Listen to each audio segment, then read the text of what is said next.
Hello everyone.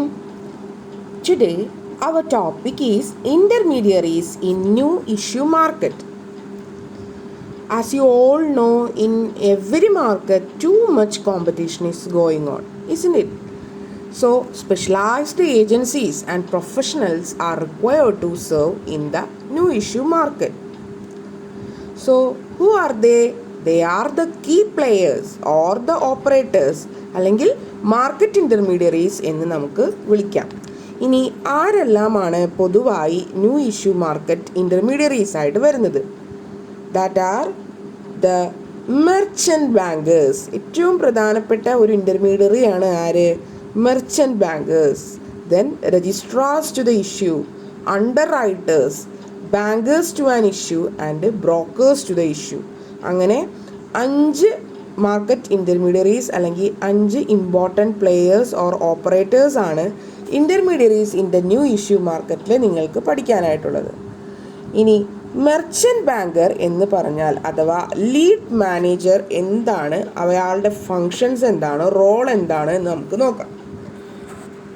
So merchant banker എന്ന് പറഞ്ഞു കഴിഞ്ഞാൽ any person who is engaged in the business of issue management either by making arrangement regarding selling, buying or subscribing to the securities as manager, consultant, advisor or rendering corporate advisory services in relation to such issue management.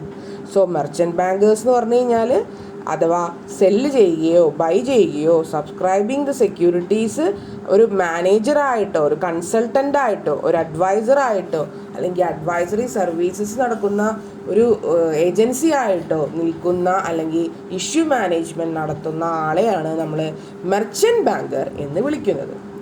So companies raise long-term capital by issuing securities in the market to raise fund from capital market. So merchant banker acts as an intermediary between the issuers of capital and the ultimate investors who purchase these securities. So merchant banking activity helps to channelize the financial surplus of the general public. So അവർ help ചെയ്യുന്നുണ്ട് നമ്മളെ activities coordinate ചെയ്യാനും and intermediaries ആയിട്ട് രജിസ്ട്രാറിൻ്റെയും ബാങ്കേഴ്സിൻ്റെയും advertising ഏജൻസീസിൻ്റെയും പ്രിൻറ്റേഴ്സിൻ്റെ underwriters brokers. So ഇങ്ങനെയുള്ള ആക്ടിവിറ്റീസ് എല്ലാം വേരിയസ് ഇൻ്റർമീഡിയറീസ് എന്തിനു വേണ്ടിയിട്ടുള്ളതാണ്? Coordinating the activities to ensure the compliance with the rules and regulations for governing the securities market. Clear? So functions of merchant banker എന്ന് പറയുമ്പോൾ important functions ആയിട്ട് നമുക്ക് പറയാൻ പറ്റുന്നത് ദാറ്റ് ഈസ് മാനേജ്മെൻറ്റ് ഓഫ് ഡെപ്റ്റ് and equity offering. Management of ഡെപ്റ്റ് and equity പ്രധാനമായിട്ട് issues of securities എന്തിനു വേണ്ടിയിട്ടാണ്, അല്ലെങ്കിൽ മെർച്ചൻ്റ് ബാങ്കറുടെ ആവശ്യം എന്തിനു വേണ്ടിയിട്ടാണ്? ഈ സെക്യൂരിറ്റീസിൻ്റെ ആക്ടിവിറ്റീസ് അല്ലെങ്കിൽ ബൈയിങ്ങോ സെല്ലിങ്ങോ സബ്സ്ക്രൈബിങ്ങോ അതിനുള്ള ആക്ടിവിറ്റീസ് എല്ലാം കോർഡിനേറ്റ് ചെയ്യാൻ അല്ലേ, അല്ലെങ്കിൽ ആ റൂൾസ് ആൻഡ് റെഗുലേഷൻസിനെ സെക്യൂരിറ്റി മാർക്കറ്റിൻ്റെ റൂൾസ് ആൻഡ് റെഗുലേഷൻസിനെ ഗവേൺ ചെയ്യാൻ. അതാണല്ലോ പ്രധാനമായിട്ട് നമുക്ക് ആവശ്യം വരുന്നത്. സോ മാനേജ്മെൻറ്റ് ഓഫ് ഡെപ്റ്റ് ആൻഡ് ഇക്വിറ്റി ഓഫറിംഗ് തന്നെയാണ് main function of merchant banker എന്ന് നമുക്ക് പറയാൻ പറ്റുന്നത്. So he assist the companies to raise funds from the market and the main areas of the work in this respect consist of instrument designing, pricing the issue, registration of offer document, underwriting support, marketing of the issue allotment and refund and listing on stock exchanges. So ഇങ്ങനെയുള്ള designing, issue pricing, underwriting support കൊടുക്കുക, അല്ലെങ്കിൽ offer ഡോക്യുമെൻറ്റിൻ്റെ registration, marketing of the issue allotment, refund and listing on stock exchanges എല്ലാം ആരെക്കൊണ്ട് നമുക്ക് നടത്താവുന്നതാണ്? ഈ merchant ബാങ്കറിൻ്റെ ഹെൽപ്പോടുകൂടി നമുക്ക് നടത്താവുന്നതാണ്. ദെൻ അടുത്ത പ്രധാന ഫങ്ഷൻ ഓഫ് മെർച്ചൻ്റ് ബാങ്കർ എന്ന് പറഞ്ഞു കഴിഞ്ഞാൽ that is placement and distribution. Merchant bankers various, അതായത് പ്രൈമറി മാർക്കറ്റിൽ ഇഷ്യൂ ചെയ്യപ്പെടുന്ന ഇക്വിറ്റി ഷെയർസ് ഉണ്ട്, ഡെപ്റ്റ് ഇൻസ്ട്രുമെൻറ്റ്സ് ഉണ്ട്, പിന്നെ മ്യൂച്വൽ ഫണ്ട് പ്രൊഡക്ട്സുകളൊക്കെ ഉണ്ടാവും, ഫിക്സ്ഡ് ഡെപ്പോസിറ്റ്സുകൾ ഉണ്ടാവും, ഇൻഷുറൻസ് പ്രൊഡക്റ്റുകൾ, കൊമേഴ്ഷ്യൽ പേപ്പർ അല്ലേ. സോ അങ്ങനെയുള്ള ഒരുപാട് ഇൻസ്ട്രുമെൻറ്റ്സ് ഉണ്ടാവും, മണി ഇൻസ്ട്രുമെൻറ്റ്സ് ഉണ്ടാവും. സോ ഈ മെർച്ചൻ്റ് ബാങ്കർ എന്താണ് ചെയ്യുന്നത്? സോ ഈ നെറ്റ്വർക്കിനെ he classified The merchant banker can be classified as institutional and retail nature. So institutional വർക്കുകളായിട്ടും റീറ്റെയിൽ വർക്കുകളായിട്ടും നമുക്ക് തരംതിരിച്ച് കാണാം. The institutional network consists of mutual funds, foreign institutions, investors, private equity fund, pension funds, etc. So ഇങ്ങനെയുള്ള എല്ലാ തരത്തിലുള്ള institutional നെറ്റ്വർക്കുകളെയും അതുപോലെ റീറ്റെയിൽ നേച്ചറുള്ള വർക്കുകളെല്ലാം പ്ലേസ്മെൻറ്റ് ആൻഡ് ഡിസ്ട്രിബ്യൂഷൻസ് ആര് നടത്തുന്നു? മർച്ചൻറ്റ് ബാങ്കർ നടത്തുന്നു. So first function management, next function placement and distribution, then പ്രധാനപ്പെട്ട മൂന്നാമത്തെ function that is corporate advisory service. So customised solution കൊടുക്കാനായിട്ട് ക്ലയൻറ്റിൻ്റെ ഫിനാൻഷ്യൽ പ്രോബ്ലംസിനൊക്കെ ക്ലയൻറ്റുകൾ അവരെ സമീപിക്കുമ്പോൾ അവർക്ക് ഒരു കസ്റ്റമൈസ്ഡ് ആയിട്ടുള്ള സൊല്യൂഷൻസ് കൊടുക്കാനായിട്ട് മർച്ചൻറ്റ് ബാങ്കേഴ്സിന് സാധിക്കുന്നുണ്ട്. സോ ഇപ്പോൾ ഈ കസ്റ്റമൈസ്ഡ് സൊല്യൂഷൻ അല്ലെങ്കിൽ ഫിനാൻഷ്യൽ പ്രോബ്ലം എന്തൊക്കെയാവാം? സാധാരണയായിട്ട് കണ്ടുവരുന്നത് എന്തൊക്കെയാവാം? ഫിനാൻഷ്യൽ സ്ട്രക്ചറിങ് പ്രോബ്ലം അല്ലേ? ഫിനാൻഷ്യൽ സ്ട്രക്ചറിങ് എന്ന് പറഞ്ഞു കഴിഞ്ഞാൽ എന്താ? ഈ ഡെപ്റ്റ് ഇക്വിറ്റി സെക്യൂരിറ്റീസിൻ്റെ ഒരു പെർഫെക്റ്റ് ആയിട്ടുള്ള ഒരു ഡിസൈനെയാണ് നമ്മൾ ഫിനാൻഷ്യൽ സ്ട്രക്ചറിങ് എന്ന് പറയുന്നത് അല്ലേ? അങ്ങനെയാണെങ്കിലാണ് നമുക്ക് എന്തുണ്ടാവുള്ളൂ? അപ്രോപ്രിയേറ്റ് ക്യാപിറ്റൽ സ്ട്രക്ചർ ഉണ്ടാവുള്ളൂ. സോ ആ ഒരു അപ്രോപ്രിയേറ്റ് ക്യാപിറ്റൽ സ്ട്രക്ചറിങ് ചെയ്യാനായിട്ട് നമുക്ക് ആരുടെ സഹായം തേടാവുന്നതാണ്? ഈ മർച്ചൻറ്റ് ബാങ്കേഴ്സിൻ്റെ സഹായം തേടാവുന്നതാണ്. ബിക്കോസ് അവരുടെ വൺ ഓഫ് ദ ഫംഗ്ഷൻ നമുക്ക് അഡ്വൈസറി സർവീസസ് ആണെന്ന് പറയുന്നുണ്ട്. Then refinancing alternative. Merchant bankers also explore the refinancing alternatives of the client. The merchant bankers അതായത് ചീപ്പർ സോഴ്സ് ഓഫ് ഫണ്ട്സ് എത്രത്തോളം അവർക്ക് പ്രൊവൈഡ് ചെയ്യാൻ പറ്റുന്നു. Bankers helps to evaluate the cheaper sources of funds. Then rehabilitation and turnaround management. It is another area of advices in case of sick units. Merchant bankers may design a revival package in coordination with the banks and financial institutions. Rehabilitation means എന്താ? സിക്ക് യൂണിറ്റ്സുകളുടെ എല്ലാം ഡെവലപ്മെൻറ്റിന് വേണ്ടിയിട്ട് അല്ലെങ്കിൽ wind up സ്റ്റേജിലേക്ക് എത്താൻ സാധ്യതയുള്ള കമ്പനീസിൻ്റെ ഒക്കെ ഡെവലപ്മെൻറ്റിന് may design a revival package in coordination with banks and financial institution. Then risk management. It is another area where advice from a merchant banker is sought.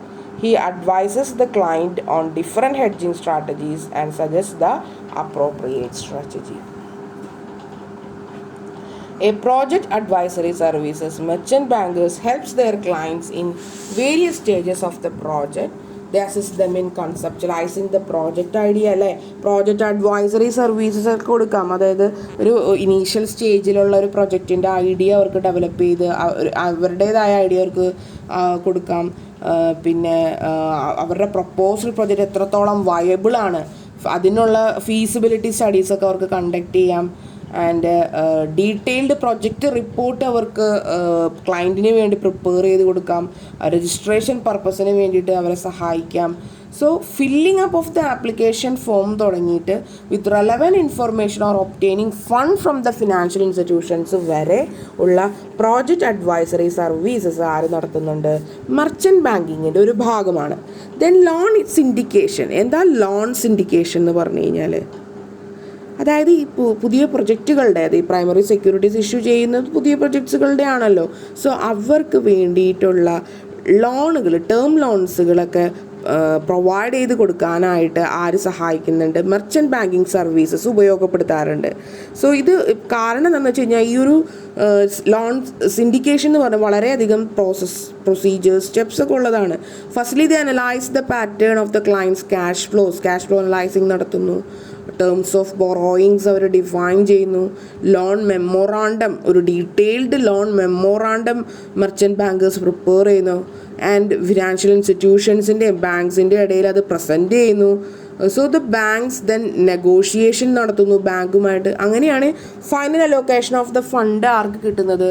കോർപ്പറേറ്റുകൾക്ക് കിട്ടുന്നത്. And at last function of merchant banking is providing venture capital. Venture capital financing എന്ന് പറഞ്ഞാൽ എന്താ? Innovative strategies അല്ലേ? Innovative ആയിട്ടുള്ള സ്ട്രാറ്റജീസിനുള്ള finance provide ചെയ്യാൻ വരെ ആർക്ക് സാധിക്കുന്നുണ്ട്? Merchant ബാങ്കേഴ്സിന് സാധിക്കുന്നുണ്ട്. So these are the functions of the merchant banker. എന്തൊക്കെയാണ് പ്രധാനമായിട്ട്?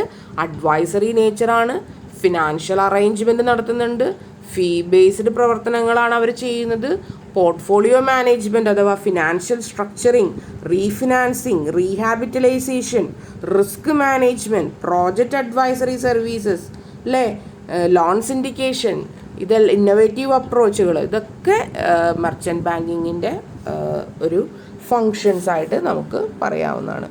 സോ രജിസ്ട്രേഷൻ, മർച്ചൻ്റ് ബാങ്കിങ്ങിൻ്റെ രജിസ്ട്രേഷൻസിനെ കുറിച്ച് സംസാരിക്കുകയാണെങ്കിൽ സെബി മാൻഡേറ്ററി ആണ് മർച്ചൻ്റ് ബാങ്കിങ്. അത് രജിസ്റ്റേർഡ് മർച്ചൻ്റ് ബാങ്കേഴ്സിനെയാണ് നമ്മുടെ സെബി അനുവദിക്കുകയുള്ളൂ ബിസിനസ് നടത്താനായിട്ട്. Then role of merchant bankers in the issue management. Merchant ബാങ്കേഴ്സിന് ഇഷ്യൂ മാനേജ്മെൻറ്റിലുള്ള റോൾ എന്താണ്? So the role of merchant bankers, it is the management of various types of instruments of corporate enterprises. So the capital issues management in India is a professionalized service rendered by the merchant bankers. ശരി, യഥാർത്ഥത്തിൽ പറഞ്ഞാൽ merchant bankers very പ്രൊഫഷണലൈസ്ഡ് service കൊടുക്കുന്ന അല്ലെങ്കിൽ capital issue management ഇന്ത്യയിലെ professional services provide ചെയ്യുന്ന ആളുകളാണ്. So as an issue manager അല്ലെങ്കിൽ merchant മാനേജറിൻ്റെ മറ്റൊരു പേരാണ് എന്ത്? Issue manager. So following functions ഉണ്ട്, നമ്മൾ ആ ഫങ്ഷൻസ് ഒക്കെ കണ്ടു. സോ ഈ ഇഷ്യൂ ഫങ്ഷൻസിനെ നമുക്ക് വീണ്ടും 2 ഹെഡ്സുകളിൽ ക്ലാസിഫൈ ചെയ്യാം. ഒന്ന് പ്രീ ഇഷ്യൂ മാനേജ്മെൻ്റ് എന്നും മറ്റൊന്ന് പോസ്റ്റ് ഇഷ്യൂ മാനേജ്മെൻ്റ് എന്നും. പ്രീ ഇഷ്യൂ മാനേജ്മെൻറ്റിൽ വരുന്ന ആക്ടിവിറ്റീസ് എന്താണ്? ആദ്യം തന്നെ മാനേജ്മെൻറ്റ് ഇഷ്യൂ ചെയ്യുന്നതിന് മുൻപ് എന്തൊക്കെയാണ്? ഫസ്റ്റ് തന്നെ എന്താ വേണ്ടത്? നമുക്ക് ആവശ്യമുള്ളത് എന്താ? പ്രൈമറി സെക്യൂരിറ്റീസ് ഇഷ്യൂ ചെയ്യുന്നതിന് വേണ്ടിയിട്ട് കോർപ്പറേറ്റുകൾക്ക് ആവശ്യമുള്ളത് എന്താ? ടു ഒബ്റ്റെയിൻ സെബി അപ്രൂവൽ, അല്ലേ, അപ്രൂവൽ വേണം നമുക്ക്, ഇഷ്യൂവിന് അപ്രൂവൽ വേണം. ഓക്കെ, ദെൻ ഫസ്റ്റ് സ്റ്റെപ്പ് നമുക്ക് കിട്ടി, to obtain SEBI's approval for the issue. Then second step എന്താ? ടു അറേഞ്ച് അണ്ടർ റൈറ്റിംഗ്, അല്ലേ, അണ്ടർ റൈറ്റിംഗ് അറേഞ്ച് ചെയ്യുക. എന്തിനു വേണ്ടിയിട്ടാണ്? പ്രപ്പോസ്ഡ് ഇഷ്യൂവിന് വേണ്ടിയിട്ട്. Then to draft and finalise the prospectus, അല്ലേ, ഡ്രാഫ്റ്റ് ചെയ്യണം, ഫൈനലൈസ് ചെയ്യണം, and obtain its clearances from the various agencies. Then to draft and finalize other documents such as application forms, newspaper advertisements, statutory requirements എല്ലാം draft and finalise ചെയ്യുക. Then ഇനി അടുത്തൊരു, അപ്പോൾ നമുക്ക് സെബിയുടെ approval വേണം, അത് കിട്ടി. Then under writing proposed issue നടത്തണം. ദെൻ പ്രോസ്പെക്ടസ് നമുക്ക് ഡ്രാഫ്റ്റ് ആൻഡ് ഫൈനലൈസ് ചെയ്യണം. ദെൻ ആപ്ലിക്കേഷൻ ഫോംസുകൾ, സ്റ്റാറ്റുട്ടറി റിക്വയർമെൻറ്റുകളൊക്കെ നമുക്ക് ഫൈനലൈസ് ചെയ്യണം. ദെൻ അടുത്ത സ്റ്റെപ്പാണ് എന്ത്? Selection of registrar. സോ ഇതൊക്കെ ഏത് സമയത്തുള്ളതാ? പ്രീ ഇഷ്യൂ മാനേജ്മെൻറ്റിൻ്റെ സമയത്തുള്ളതാണ്. So to draft and finalise other documents such as application forms കഴിഞ്ഞിട്ട് നമുക്ക് ആരെ സെലക്ട് ചെയ്യണം? രജിസ്ട്രാർ ടു ഇഷ്യൂ, അല്ലേ, രജിസ്ട്രാർ ഇഷ്യൂ വേണം. ബ്രോക്കേഴ്സ് ആൻഡ് ബാങ്കേഴ്സിനെ നമുക്ക് വേണം ടു എന്തിനു വേണ്ടിയിട്ട്? അവരുടെ സഹായം. Issue and finalisation of the fees and charges അവർക്കായിട്ട് നമുക്ക് ഫിക്സ് ചെയ്യണം. നമ്മളുടെ ആവശ്യം, നമ്മളുടെ പ്രീ ഇഷ്യൂ മാനേജ്മെൻറ്റിന് മുമ്പുള്ള കാര്യങ്ങളൊക്കെ മർച്ചൻ്റ് ബാങ്കേഴ്സ് അവിടെ ചെയ്യുന്നു. ദെൻ അണ്ടർ റൈറ്റിംഗ് ഫൈനലൈസ് ചെയ്യുന്നു. ദെൻ ഇൻവെസ്റ്റേഴ്സ് അല്ലെങ്കിൽ പ്രസ് കോൺഫറൻസുകൾ അറേഞ്ച് ചെയ്യുന്നു.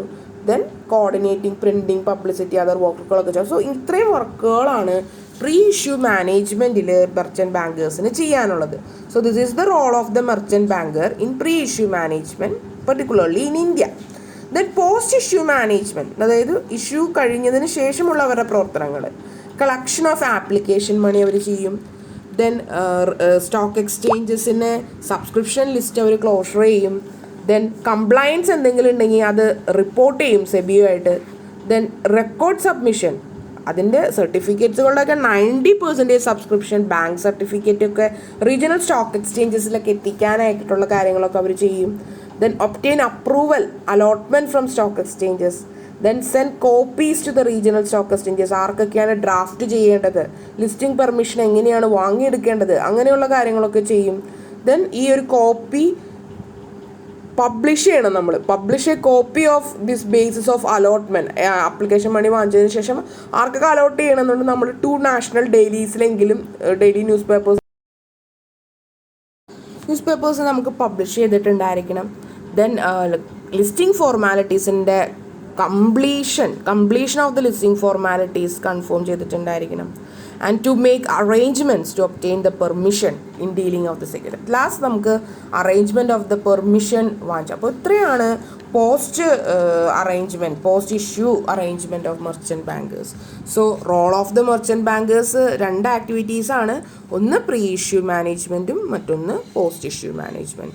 I hope you well understand about the meaning of the intermediary merchant banker and functions of the merchant banker. What are they? Management of the debt and equity, placement and distribution, corporate advisory services, loan syndication, etc. And also the role of the merchant banker in issue management. Okay, thank you all. Have a nice day.